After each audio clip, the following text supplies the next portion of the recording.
Bienvenidos a Mucho Ruido, Muchas Nueces, un ciclo de charlas en donde quien les habla, Mariano Braga, junto a mi queridísima Cecilia López Gregorio, vamos a meternos de lleno en desnudar el lado B de personas que admiramos y que queremos descubrir, y que bueno, casualmente, beben vino.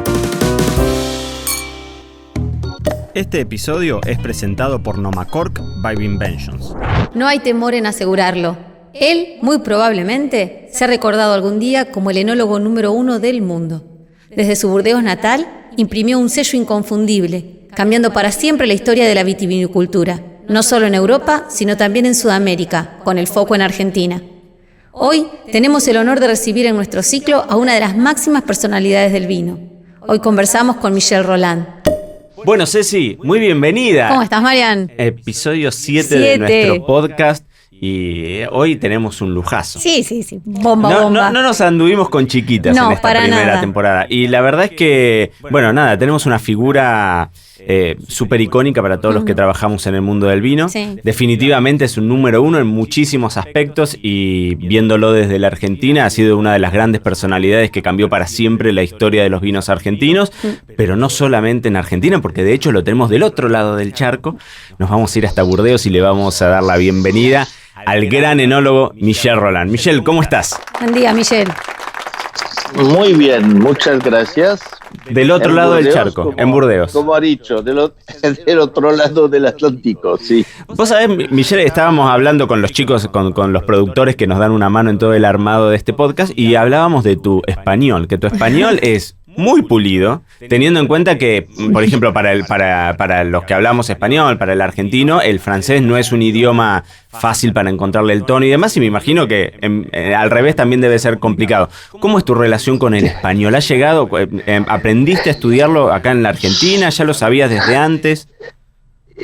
Sí, cuando llegué a Argentina la primera vez no hablaba una sola palabra de español, menos buenos días, buenas noches y cómo andamos, pero no mucho más. Y aprendí en Argentina, entonces es porque de vez en cuando tengo mismo el acento argentino. Sí. Y los argentinos hablan muy bien porque hablan bastante lento y al revés en España hablan muy rápido y muy fuerte. Los argentinos hablan con mucha calma y entonces para nosotros, para aprender fue mejor, y 32 años de Argentina es suficiente para hablar correctamente este idioma. Sí, de ratos digo, hablas más argentino que español, porque dijo, cuando llegué, más argentino que español es eso. Sabes que soy muy orgulloso porque cada vez que me voy a Madrid o que me voy en una ciudad de España y llego, hablo con la chica normalmente que está al hotel o no sé dónde y me dice... ¿Vos sos argentino, señor? Y entonces, soy muy... No soy argentino, soy francés. Habla bien, ¿eh? ¿Y qué otras cosas crees que te has argentinizado? Nos preguntábamos, ¿tomás mate, por ejemplo? Son 32 años, es un mucho. montón. Te deben haber invitado mate más de una vez. Sí, he tomado mate, por supuesto. No soy un consumidor muy fuerte de mate, pero de vez en cuando tengo un mate puedo tomar mate. No, Argentina, todo la cultura de Argentina, todo el país me encanta, la gente me encanta. Bueno, la política un poco menos, pero es otra cosa. Y bueno, aparte de todo, yo pienso que es un país formidable donde hay muchos lugares fantásticos y además se puede hacer muy buenos vinos, lo que estamos haciendo. Y entonces, es un país fenómeno que me encanta y que me encantó desde el primer día. Porque el primer día encontré la familia Char, que es una gran familia del vino, pero de argentinos también, y en un lugar bárbaro que Cafayate, la Valle-Calchaquí y Cafayate, y entonces, bueno, hoy soy medio argentino, podemos decir. Michel, yo pensaba también que sos de los pocos enólogos, y inclusive sin ser argentino, pero que has tenido experiencias trabajando en Salta, claramente, llegando ahí, apostando a Mendoza con tu proyecto propio, asesorando proyectos en Patagonia. De todas las regiones, ¿cuáles fueron las que te presentaban los mayores desafíos? Y si te animás a decirme qué regiones ves con potencial en la Argentina, si es que has descubierto últimamente alguna en particular. No, esa es una pregunta complicada, por supuesto. Puede imaginar que cuando llegué en 88 en el Valle Calchaquí, Cafayate, honestamente digo que los vinos no eran malos, pero no eran vinos que con el gusto que nosotros en Europa conocíamos, y entonces, bueno, era un poco complicado para un enólogo como yo de entender cómo se podía hacer este tipo de vinos. Bueno, y cambiamos todo eso, por supuesto, cambiamos, y en esta época además había una... todo el mundo, porque no es argentino, pero cada vez que yo fui afuera de Francia, todo el mundo está imaginando que su país es un país particular y no se puede cambiar la cosa. Se puede cambiar la cosa, por supuesto, en todo lado. Y cambiamos la cosa casi en todo lado. No en todo exactamente, pero en muchos países cambiamos el tipo de vino, el gusto de vino, y cambiamos un poco todo. Y entonces fue el desafío fue al principio. Después, yo diría, Mendoza era una zona mucho más tradicional de vino, donde había una cultura un poquito más avanzada que en el norte. Y el tercero lugar donde yo fui fue Patagonia. San Patricio del Chañar y la bodega Fin del Mundo. Todo el mundo sabe que soy asesor de Fin del Mundo, y entonces San Patricio del Chañar era una zona donde no había viña, no había cultura de viña, y entonces había que aprender a hacer viñedo, a hacer uva en una zona donde nadie conocía nada, y hacer vino, por supuesto, con la uva producida. Y entonces eso fue el segundo desafío más fuerte de mi largo tiempo en Argentina. No me quiero ir de esta primera anécdota, que para los que nos escuchan y no han conocido nunca Cafayate, les relato. Cafayate es un pueblo muy chiquitito dentro de Salta. Al día de hoy sigue siendo un pueblo muy chiquitito, con una vitivinicultura maravillosa, pero realmente muy chiquitito, de dimensiones chiquititas. ¿Cómo fue para un francés en ese entonces llegar a Cafayate? ¿Qué esperabas de Cafayate y con qué herramientas la familia Echar te llevó hasta allá? ¿Vos qué esperabas y qué fue lo que te encontraste? Mira, te conto un poco el camino, porque el camino fue bastante divertido. Llegamos con mi esposa, llegamos a Buenos Aires.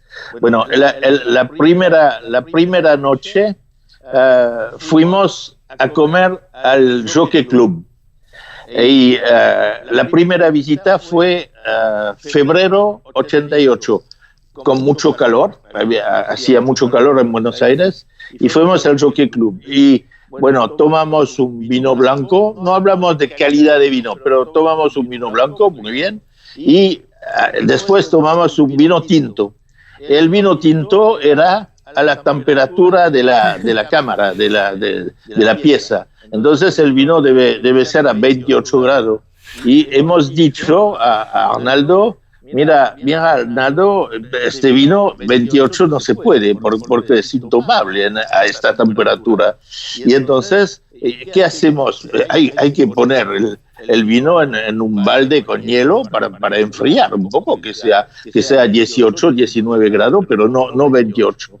Y entonces ya llamamos al mozo, y el mozo llegó Arnaldo, por supuesto, preguntó, porque en esta época no podía preguntar yo con mi castellano, y Arnaldo preguntó, y el mozo se puso muy nervioso, ha dicho a Arnaldo, puede imaginar la situación: señor, nunca voy a poner un tinto en un balde con hielo.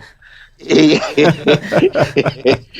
la situación fue bastante divertida, porque a un momento yo he visto a Arnaldo casi matar al tipo y decir, no, yo soy el cliente, soy mis amigos, y vamos a poner el vino en el balde. ¿Lograron ponerlo en el balde o no? Sí, por supuesto.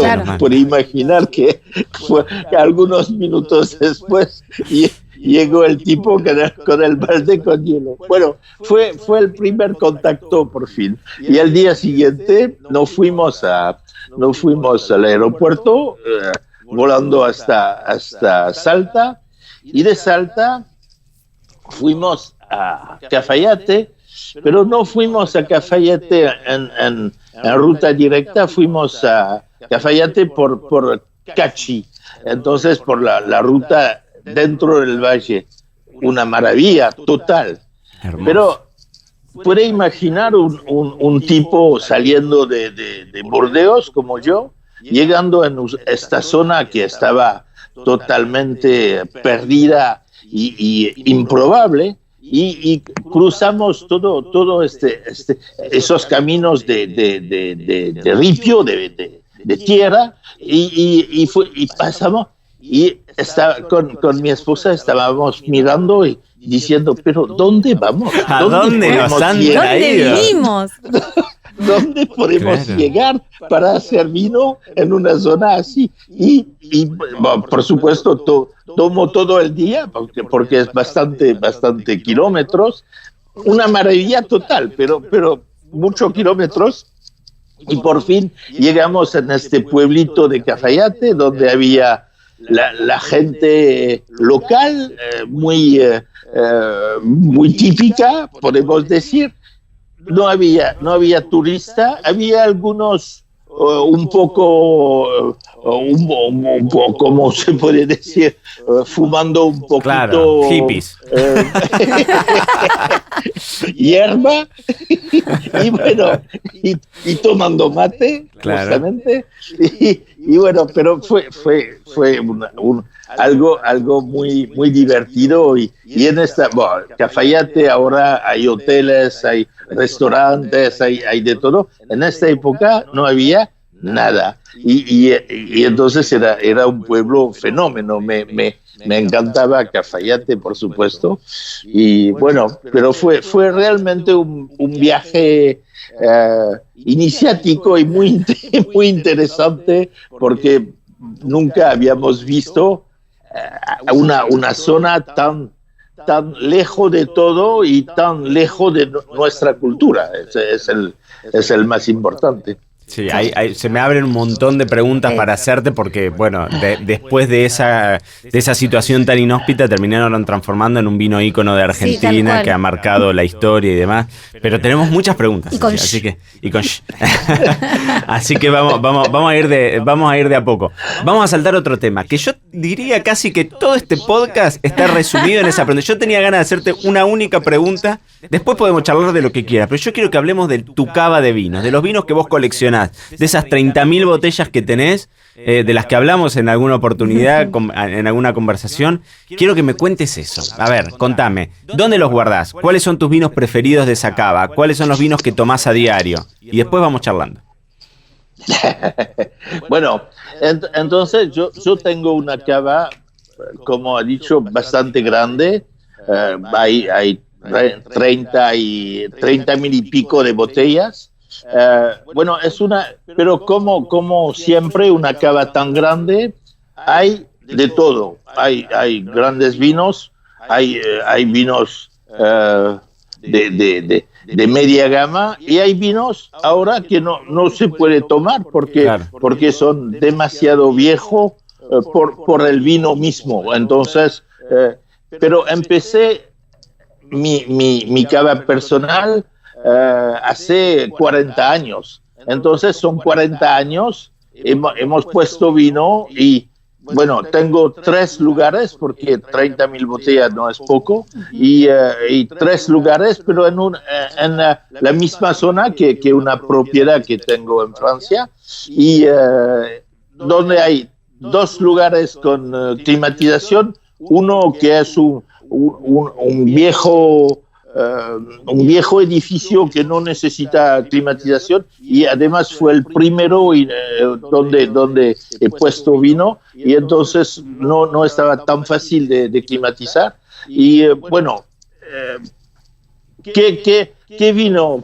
Tengo de todo porque tengo vino podemos decir del mundo entero, de China pasando por Argentina, por supuesto, mucho, y América del Norte, y Canadá, y toda Europa. Yo pienso que hay, si viene y me dice, me gustaría tomar un vino de Rumanía, tengo un vino de Armenia, por supuesto, tengo porque yo tengo el vino de Eduardo Ernequian, de Armenia, de Italia tengo mucho, bueno, y después, ¿qué tomamos todos los días? Bueno, tomamos un poco de todo. Vamos a ver qué tomamos y el nivel del nivel de algunos vinos. Tomamos un poco de todo porque es mi trabajo y me interesa de tomar vino para ver un poco cómo están evolucionando, cómo está el comportamiento de un vino en particular después de 5 años, cuando son burdeos de normal y cuando de 10 años, 15 años o más, cuando son vinos de alta gama. Entonces, yo puedo tomar todo y bastante regularmente porque necesito hacer eso. Y después, por supuesto, tenemos una grande variedad de vino y de alta gama. De Burdeos tenemos casi todo, todos los primeros y dentro de muchos años tenemos y bueno, si tomamos los grandes vinos de Burdeos, normalmente no tomamos antes de 20 años, 25 años. Yo pienso que de 2009, 2010, por ejemplo, no he tomado una sola botella de grande vino de Burdeos todavía. Así es una cultura, porque en la cultura francesa los vinos se tomaban viejos y muy viejos. Mi abuelo, por ejemplo, cuando tenía una comida con amigo, mejor era el amigo, más viejo era el vino. No era la certificación de un buen vino, pero estaba viejo. Claro. 15 años por lo menos y muy bueno amigo, 25 años por lo menos. Así era y hoy día tomamos siempre los vinos cada vez un poco más viejos porque están envejeciendo bien y un vino viejo. Y sabe que Argentina está envejeciendo muy bien y yo tomo hoy día, por ejemplo, hemos hablado de Yacochuya y de Cafayate y de Yacochuya. Yacochuya 2005 hoy es un vino realmente estupendo. Al principio era un vino bastante fuerte, un poco demasiado. Hoy está perfecto, es algo muy impresionante. ¿Y cómo ves eso? 2 preguntas tengo. Por un lado, ¿cómo hoy el francés consume sus vinos? Si sigue esta tendencia de consumir vinos muy viejos, ¿no? Lo hablo a grande, en los consumidores quizás no que tengan, digamos, acceso a muchas bodegas viejas, ¿no? Sino el consumidor medio. Y por el otro lado, la pregunta es cómo lo ves vos como productor también. Cuando tenés que elaborar un vino, ¿lo pensás para esos vinos que los van a abrir después de 20 años o pensás vinos que sean más, digamos, consumibles con 2, 3, 5 años? Bueno, en mi cultura, yo diría que siempre pienso que un vino tiene que tener la potencialidad de envejecer bien. Porque cuando empecé a trabajar 45 años atrás, cada vez que teníamos una cata o una charla con un periodista, la primera pregunta sobre un vino era: ¿cuántos años puede envejecer este vino? Bueno, era la pregunta, un poco estúpida, pero era la pregunta, siempre. Entonces, envejecer por un vino es un criterio de calidad. Entonces, cada vez que hacemos vino, tenemos que pensar que si puede envejecer, mejor va a estar el vino. Bueno, la segunda parte es que estamos en un mundo cambiando, moderno, y entonces hay que tomar vino cada vez un poquito más rápido, porque el mercado está así y por varias razones. Varias razones son, la primera razón es precio. El mercado hoy está más abierto con vinos de bajo precio que de medio precio o de alto precio. Eso es la primera cosa. Y la segunda cosa es que la gente no tiene mucho lugar para almacenar, guardar el vino. Entonces, la gente va a la vinoteca, compra 2 botellas para tomar el día mismo. Bueno, es otro tipo de evolución del mercado. Y bueno, y entonces la gente no puede comprar vino de 20 años en una vinoteca, por supuesto. Entonces se tomó, es un poco la explicación de la success story del rosado hoy día en el mundo. Claro. El precio bueno, abordable para el consumidor y que se puede tomar el día mismo, no hay que esperar más. Y entonces eso es la evolución, pero no se puede hablar de grande vino y no se puede hablar de vino grande que se toman la semana siguiente. Eso no existe. Hoy día no hemos encontrado la solución. O hacemos un vino para un mercado, y hacemos, por supuesto, o hacemos un vino para envejecer, tomar el máximo de placer, y en este caso tenemos que esperar un poquito y envejecer un poco el vino. Michel, y recién dijiste, cuando empecé a trabajar hace 45 años, y después también lo nombraste a tu abuelo. Sabemos que en tu familia, tanto tu abuelo como tu papá también se dedicaban a esto. ¿En serio empezaste a trabajar hace 45 años? ¿Y antes qué hacías? ¿Disfrutabas? Porque esto está relacionado con todo lo que es la viña desde más chico, ¿verdad? No, antes yo estaba estudiante, porque yo estaba joven en esta época, hace 45 años. Hoy día un poco menos, por supuesto, pero no, yo fui a estudiar a la Universidad de Burdeos, trabajé un poquito con mi padre en la propiedad familiar, y después abrí un laboratorio de enología. Y desde ahí yo hice enología de servicio para las propiedades, más que todo de Burdeos, y empecé 10 años después. Entonces en los años 85 empecé a viajar a a Estados Unidos, a España, a Italia, a Argentina, y desde ahí fue todo la carrera internacional que conocemos.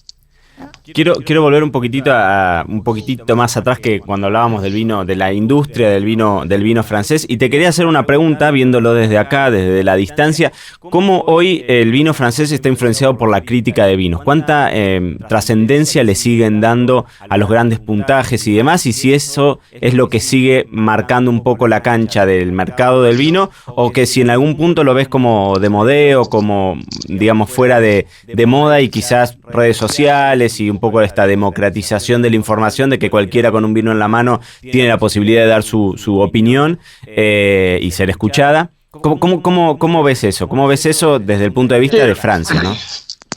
Mira, podemos contar dos momentos. A un momento,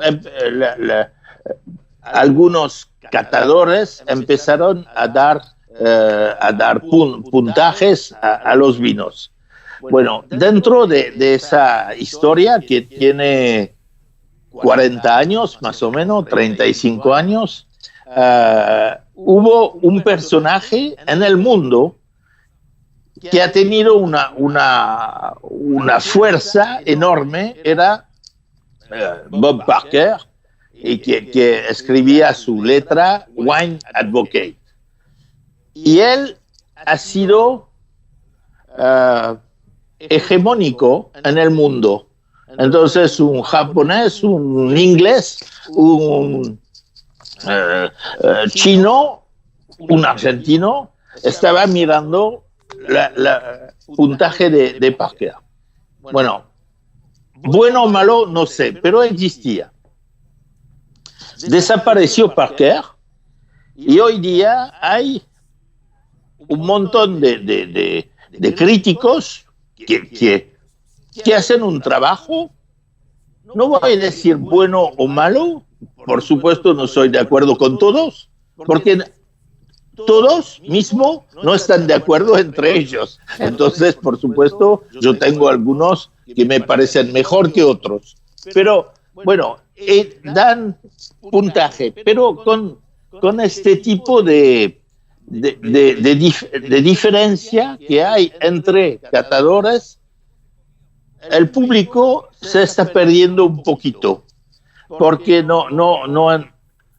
el público no entiende que uno puede dar un puntaje y el otro puede dar sobre el mismo vino, no sé, 8 puntos o 7 puntos menos. ¿Dónde está la verdad? ¿Quién tiene la verdad?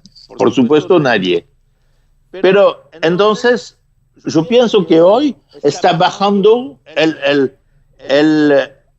nivel de confianza que tiene el público en los puntajes. De otro lado, hay que ver que el mundo del vino es un mundo muy complejo. Hay muchos vinos. ¿Cómo el público puede saber qué vino tomar o qué vino comprar? Entonces, necesitan de algo para como referencia. Y entonces, ¿qué tenemos como referencia? Los catadores profesionales que hacen publicación sobre los vinos, con el inconveniente que no tienen siempre la verdad, pero es un camino, es una forma de ver un vino entre todos los vinos que hay en el mercado. Yo no sé si fue a un supermercado y mirar la parte de vino. Hay 250 botellas y se puede ver todas. ¿Qué comprar? Claro. ¿Qué compramos?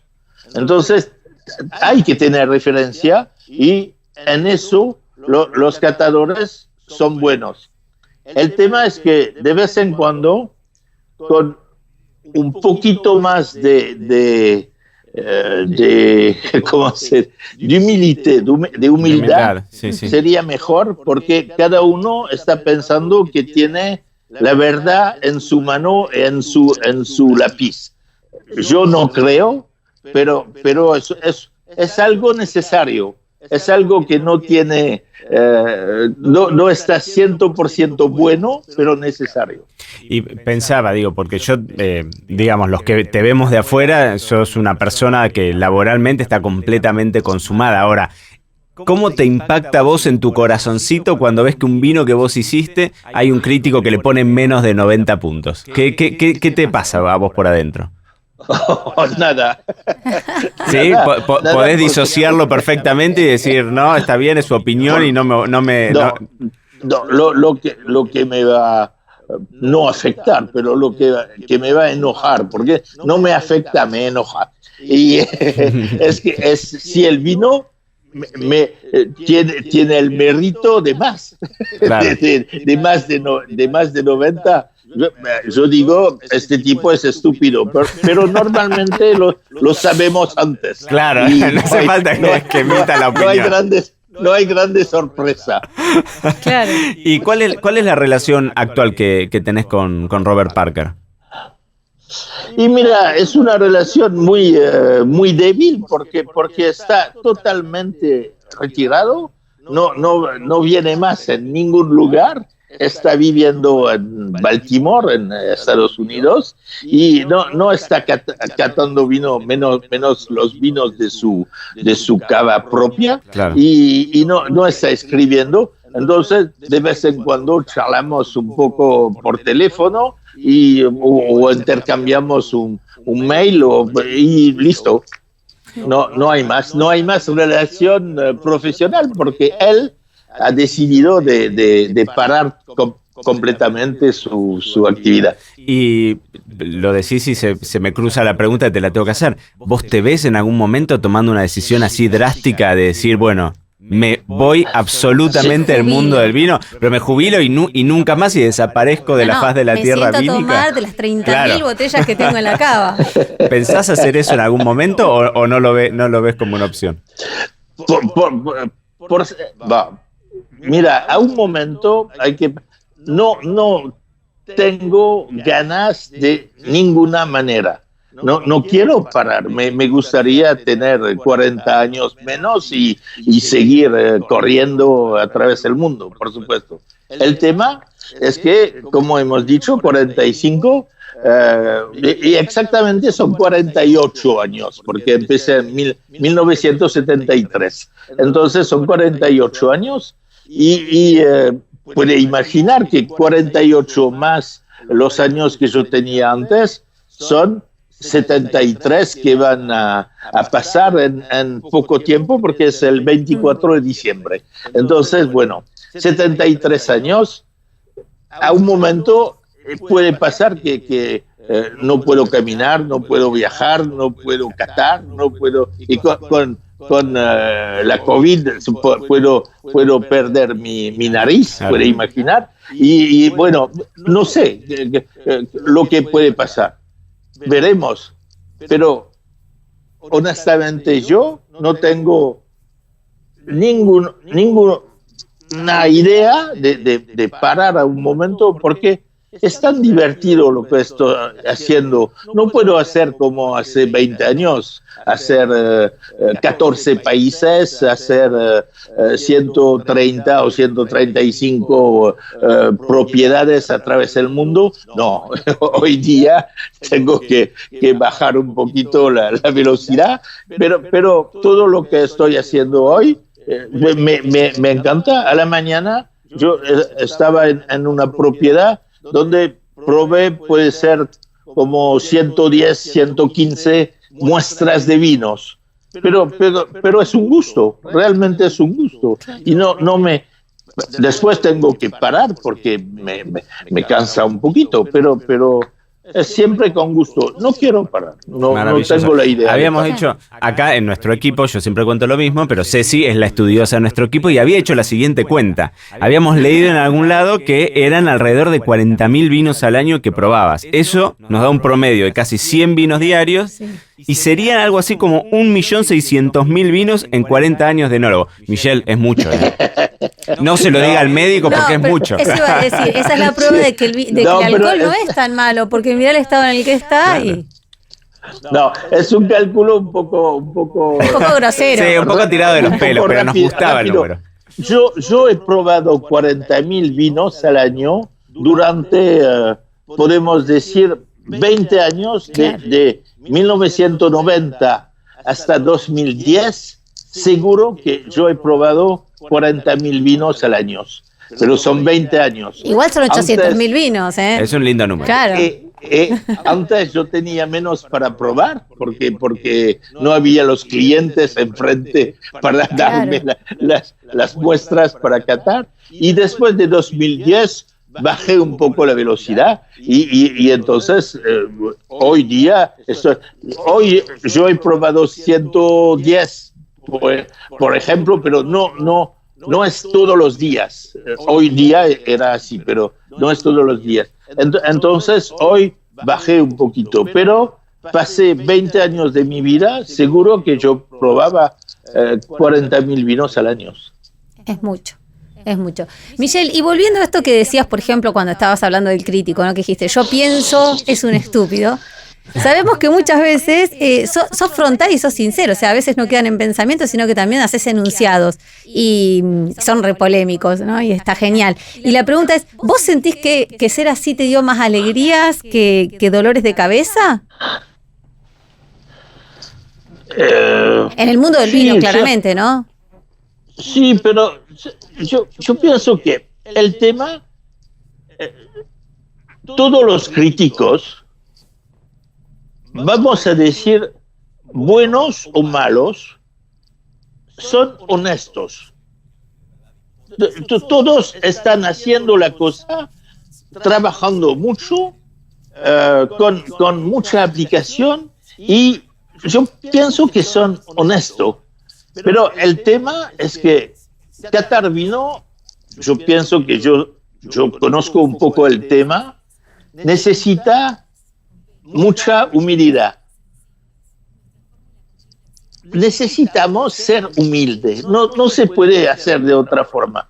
Y hay muchos que falta un poco esta calidad para ellos. Y entonces están escribiendo te firman cosas, sí, este vino está así, hay demasiado poco, demasiado. No es bueno eso. Eso no me gusta. Mucho tiempo no me gusta. ¿Por qué? Porque yo sé que yo estoy probando vino. Hay algunas propiedades donde voy 3-4 veces al año para probar todos los vinos antes de hacer el corte final, antes de entender el vino y antes de tratar de hacer el mejor vino posible, más que todo en los grandes chateaux. Bueno, y un tipo que llega, toma 30 vinos sobre una mesa y dice, este es bueno, este es malo, este es medio, no. Eso no existe eso. Es donde de vez en cuando soy un poco luchando con algunos. Me conocen bien y saben que yo puedo decir a todo el mundo cuando es un estúpido o un bueno. Bueno, pero está bien, es una forma también uno de defender su trabajo y está bien. La realidad es que cuando uno hace es susceptible a esas críticas que a veces, que como decía, me parece que está bueno también. El que lo hace de forma honesta. Claro, es respetable. Y que claramente no son verdad, son una opinión y está muy bueno tenerlas. Sí, entenderla como tal. Yo quiero decirlo porque es respetable. Y no tengo duda de ninguno que están haciendo un trabajo pensando otra cosa. Ser humilde es una calidad. Muchos no la tienen. Y eso es mi problema. Claro. Sí, perfecto. Michelle, antes de irnos tengo un par de preguntas. Te quiero preguntar porque no hablamos mucho del Valle de Uco, que bueno, es la zona a la que apostaste hace como 30 años, ¿no? Un poquito menos. ¿Qué viste en su momento en el Valle de Uco, que hoy es una zona en boga y de la que habla el mundo del vino cuando se refiere a Mendoza? ¿Qué viste vos en ese entonces? Y si cambió en algo, o sea, si tus expectativas se cumplieron para con tus proyectos en Mendoza puntualmente, y cómo te llevas también con esta nueva idea, digamos, de empezar a indagar muchísimo más en la tierra, en los suelos, en las distintas apelaciones. ¿Cómo te sentís con eso? Bueno, sabes que todo eso es a largo plazo y no viene de un día al otro, no es una evolución muy fácil. Bueno, primero llegué, como hemos dicho, en 88, llegué a Mendoza en 91.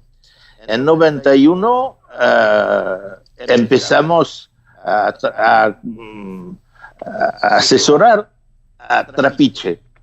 Fue la primera bodega donde yo fui el asesor. Y con Trapiche fue una muy buena experiencia porque Trapiche era una empresa muy grande, muy fuerte, que compraba uva prácticamente en todas las zonas de Mendoza. Y entre todo, entregamos la uva de la familia Pulenta, que tenía un campo en Tupungato. Bueno, nos acercamos del Valle de Uco. Y ya yo estaba a cargo de una parte de Trapiche que se llamaba la bodeguita, donde se hacía los ensayos de alta gama, que hoy sirven a hacer todos los vinos de alta gama de Trapiche con Daniel Pi, y entonces es la evolución del trabajo que habíamos hecho con Ángel Mendoza hace 20 y pico, 30 años. Bueno, y entonces en esta época comprábamos uva de una propiedad que no tenía nombre, pero hoy día esa propiedad se llama Valdeflores. La compré yo. ¿Y por qué? ¿Por qué la compré? Porque todos los años cuando hacíamos el vino en Trapiche, era uno de los mejores vinos que hacíamos en la bodega. Bueno, pequeño pedacito de viña, 11 hectáreas, y cuando el dueño ha querido vender, lo compré personalmente. Y entonces fue mi conexión un poco con el Valle de Uco, que en esta época no existía mucho. Se hablaba más de Tupungato, que era la entrada, San Carlos, había zonas, pero Valle de Uco, Vistaflores, no se hablaba de vino en Vistaflores. ¿Por qué?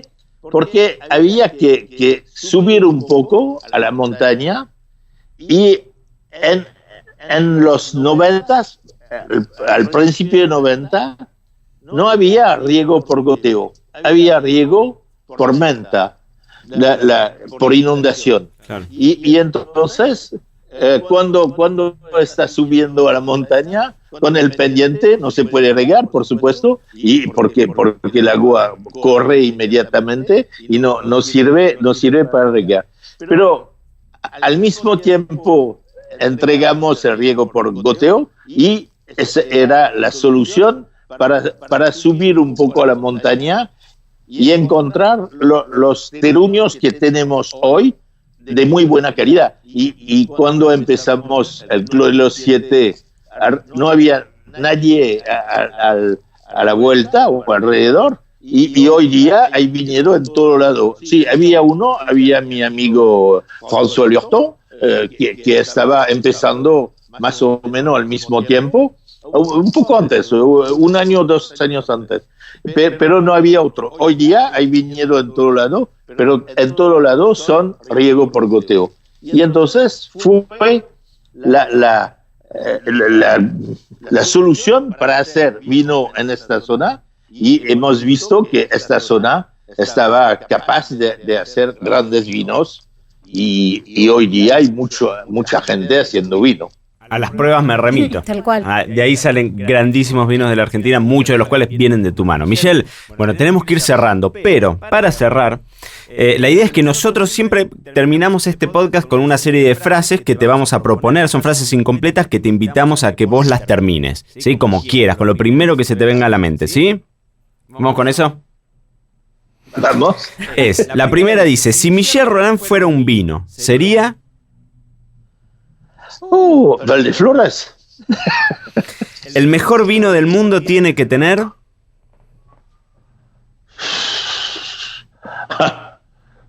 Tiene que tener la buena calidad para ser el mejor. Estamos ¿Qué bien. puede tener? No. Perfecto, pensé que me querías decir algo más. Y la última es, Michel Roland trabaja de... Perdón, de nuevo. Michel Roland trabaja de... No entiendo bien. ¿De qué trabaja Michel Roland? ¿De qué trabaja? De vino, de uva, no, más de uva, de uva. Perfecto. Michel, bueno, fue un placer enorme haberte tenido. Gracias por habernos dedicado estos minutos para charlar a la distancia. Muchísimas gracias, Y Michel. un honor completo haberte tenido. Así que muchísimas gracias. Mucho gusto. Un Hasta abrazo luego. grande. Gracias. Mucho ruido, muchas nueces fue presentado por Nomacork Green Line, una solución de tapado que cuida el vino y el medio ambiente al mismo tiempo.